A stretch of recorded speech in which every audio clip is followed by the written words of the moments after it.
So I wanted to answer the question, is keto, low carb, actually safe for the thyroid, or is it going to end up ruining your thyroid and creating damage? Let's take a look at that. Here we have the thyroid. It's in the base of the neck right down here, about 2.5 inches wide. The thyroid makes T4. It's controlled by the pituitary, a hormone called thyroid stimulating hormone. So this basically is what causes the thyroid to make T4. Now, T4 is actually a pre-hormone or inactive hormone. It doesn't really do much. It has to be converted to T3.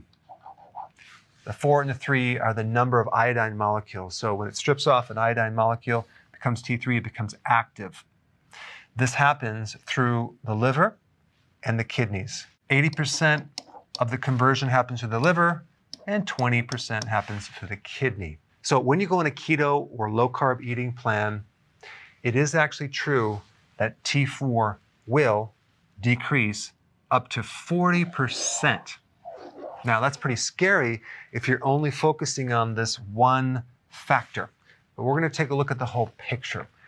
So many people take this out of context and they end up giving you the wrong information. So here's the facts. There are no studies out there that show any negative effects on the thyroid when you go on a ketogenic plan or a low-carb diet. 0 studies. In fact, and this is interesting, despite this drop by 40%, there is no drop in actual metabolism. And the way that someone is diagnosed with hypothyroidism, which is a slow thyroid, is through thyroid stimulating hormone. But guess what? When people do keto or low-carb diets, this does not change. So this is 0. Also, T4 doesn't change, only T3. And this is with all types of populations, athletes, super athletes, overweight people.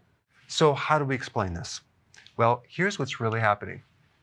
T3 is becoming more sensitive. I mean, think about insulin. When you do a keto plan or you're doing low carb, you're fixing insulin resistance. You are making insulin more sensitive. What does that mean? It means that that hormone is working more efficiently. It's working better.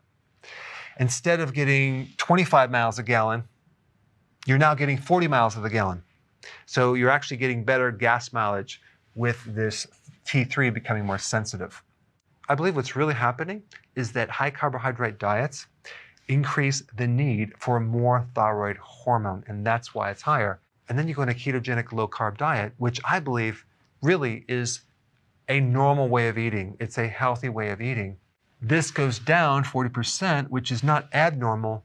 That number is actually normal on what our bodies were designed to use. So in summary, when you do a low carb keto plan, you're actually improving the efficiency of the thyroid. You're not making it worse. This is not worse.